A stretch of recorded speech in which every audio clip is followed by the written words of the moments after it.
Eu sou José Carlos Machado e esse é o canal Antroposofia em Dia.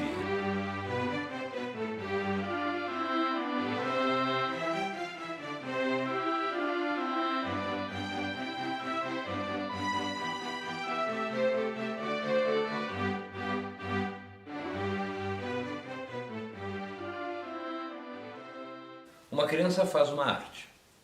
Numa sala, ela pega uma bola, chuta e quebra o vidro. O que eu faço?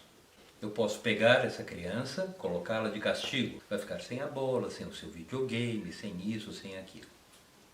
Talvez a criança entenda, ou na maioria das vezes ela não vai entender nada.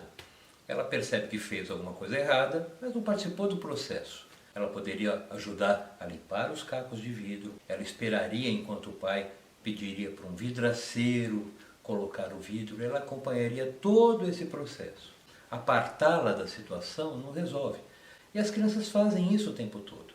Agora, um outro equívoco tão grande, tão deletério como esse, é deixar passar como se nada tivesse acontecido.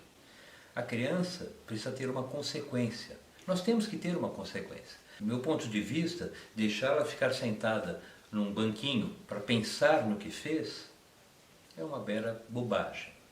Porque a criança ainda não tem capacidade, ela não tem consciência ainda para saber isso. Evidentemente que quando ela quebra as coisas, quando ela faz alguma coisa, ela sabe o que ela faz. Mas assim, ela não tem essa autoconsciência de parar a atitude antes de fazer. É por isso que não tem sentido algum. Então a criança comete uma bobagem qualquer, o pai fica muito exasperado com ela e às vezes ou bate ou põe de castigo. Mas deixa de fazer a coisa mais importante, que é trazer para a criança essa situação. Olha, isso que você fez, eu não gosto que você faça isso. Corre-se o risco também, dependendo da atuação dos pais, que a criança os manipule com muita facilidade. Digamos que durante o dia a criança fica com a mãe. Um exemplo. E nesse dia a criança estava muito agitada.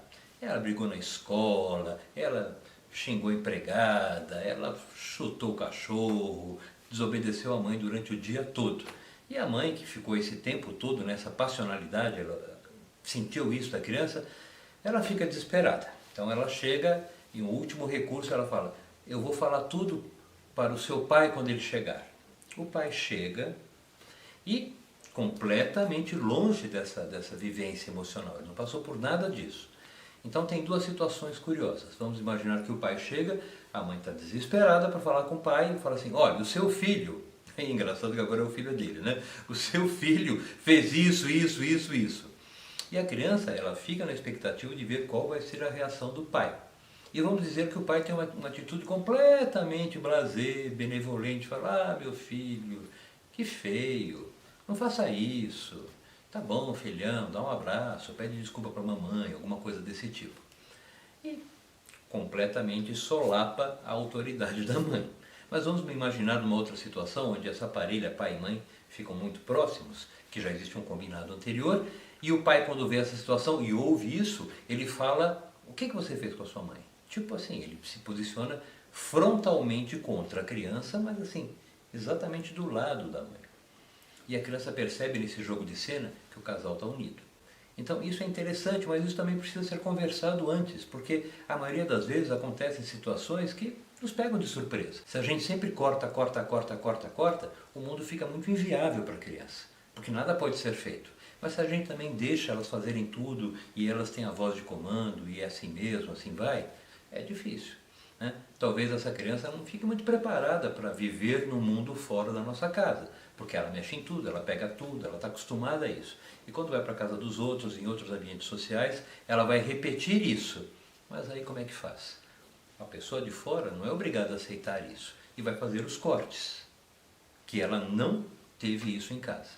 Aí é mais difícil. Você tem alguma dúvida? Gostaria de fazer alguma pergunta? Então escreva para nós.